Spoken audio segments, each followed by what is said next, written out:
ఈ వారంలో మేషరాశి వారికి లాభస్థానంలో రాహు యోగిస్తున్నాడు, సూర్యుడు యోగిస్తున్నాడు తృతీయ స్థానంలో, అలాగే గురువు యోగిస్తున్నాడు 4వ స్థానంలో, బుధుడు యోగిస్తున్న తృతీయ స్థానంలో, పంచమ స్థానంలో శుక్రుడు యోగిస్తున్నారు. 5 గ్రహాలు యోగిస్తున్న మేషరాశి వారికి ఏలినాటి శని ఉన్నది కాబట్టి నల్ల నువ్వులు బ్రాహ్మణుడు దానం చేయండి, మంచి ఫలితాలు ఉంటాయి.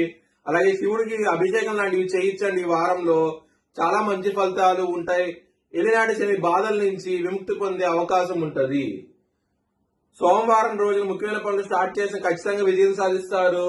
బుధవారం శుక్రవారం రోజుల్లో మాత్రం వ్యతిరేకత ఫలితాలు, ధన నష్టం ఉంది కాబట్టి ముఖ్యమైన పనులు స్టార్ట్ చేయకుండా ఇబ్బంది పడే అవకాశం ఉంటది.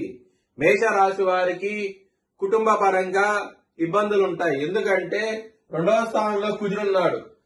శని యొక్క 3వ దృష్టి కుజుడు మీద పడుతోంది. కుజుడు శని బద్ధ శత్రువులు. దాని